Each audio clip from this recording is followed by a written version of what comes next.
Hi, friends. Today I wanted to share something with you that might be a bit of encouragement. And I want to share this to someone who has been waiting.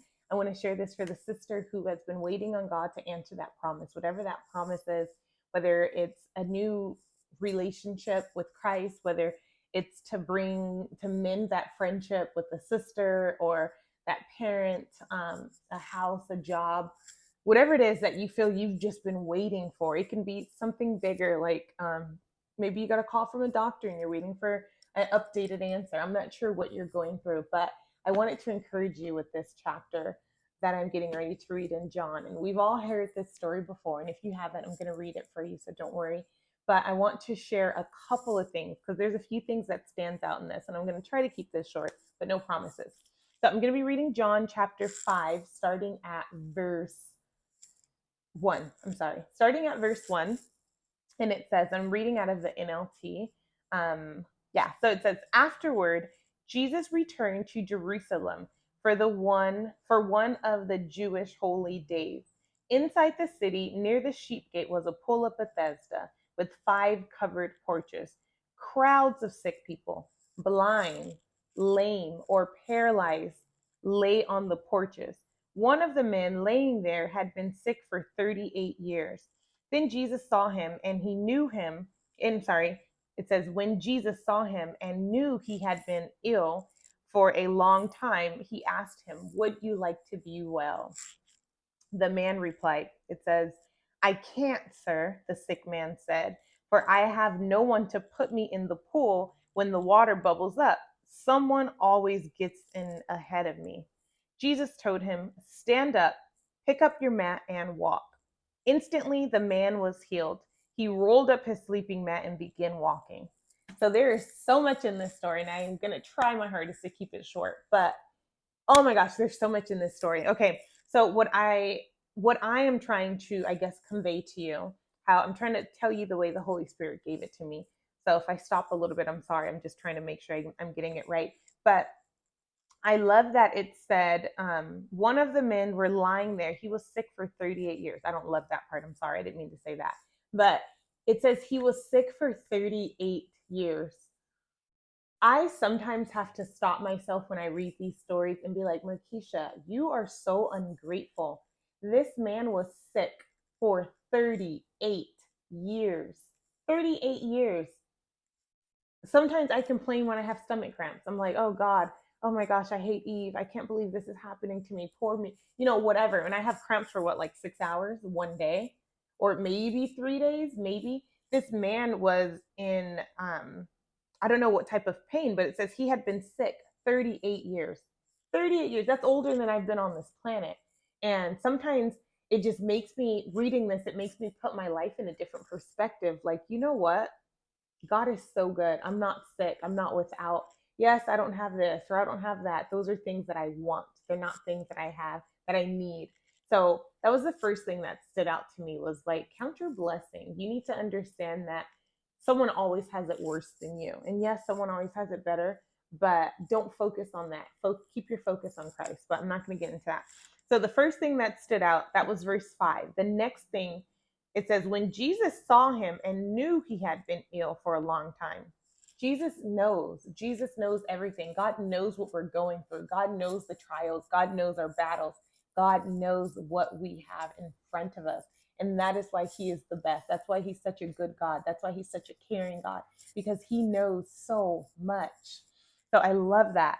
So verse 7, I'm sorry, we're still at verse 6. It says, Jesus asked him, would you like to get well? Now, this is the part I feel like most people know. He asked him, would you like to get well? And the guy responds and says, I can't, sir. He responded with an excuse. He did not respond with a yes, no, maybe so. He could have, but he chose not to.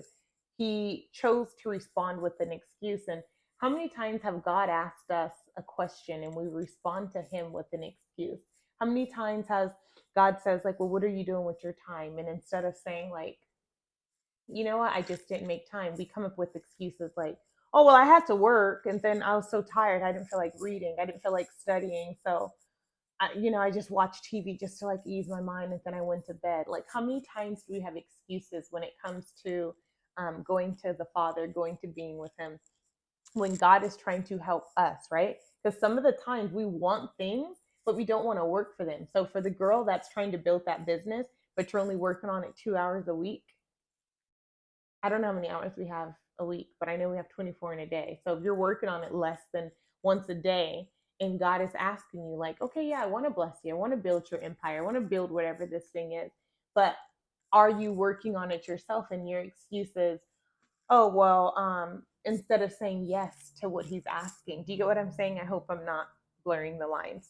So I love that he says, I can't, sir, for no one can put me in the pool. So he makes an excuse, but I love this part. Verse 8, Jesus says, stand up, pick up your mat, and walk. Jesus commanded him to stand up, pick up his mat, and walk. Now, what I love about this, and they don't go into detail, but I'm assuming the guy had to believe that he could stand up and walk in order to do it.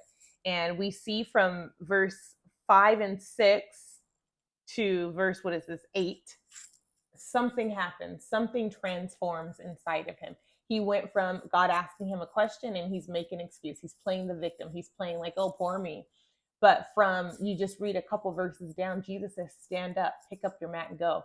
The man immediately stood up and rolled up his mat, and he went. The man could have easily been like, hello, I just told you no one's going to put me in the pool. I can't get up. The man could have easily said something like that, like, oh, I can't, sir. You don't understand. So something happened in that moment, and that something was Jesus.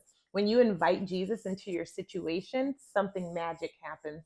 I hate using that word. I can't believe I even said that. But something good happens. Something transformative happens when you invite Jesus into your space. That's where the miracle happens. That's the word I was looking for. Something miraculous happens. Sorry, but anywho, I love that when he invited him in, that's when that thing took place. That's when that transformation took place. That's when he got up, and that is when he was like, I can do this. So the man, he started off with no faith. He looked at Jesus and was like, no, I can't do this. This is why, da, da, da. But between that short conversation, and obviously we don't know if they talked in between that, but with that short conversation, he went from that to, I can't, he went from I can't to having this total faith, this faith moment of believing and listening to what God said and him doing it. But what I wanted to share also, my last thing that I wanted to mention was, I think we hear things like, and this is me calling myself out because I'm crazy and I used to be crazy. I'm repenting of this every day because I can be so prideful. But when I read these stories, people will say like, oh, and look at how God did that. He did it in an instantly. And it's like, did he though? He kind of had to wait 38 years. I don't think that's instant. But when I reread it, something stood out to me that hasn't stood out to me before. And this is the part that I want to encourage you with. This is the part that I hope that's encouraging that you leave from this chapter, because I'm sure you've read this before. But God did it in a suddenly.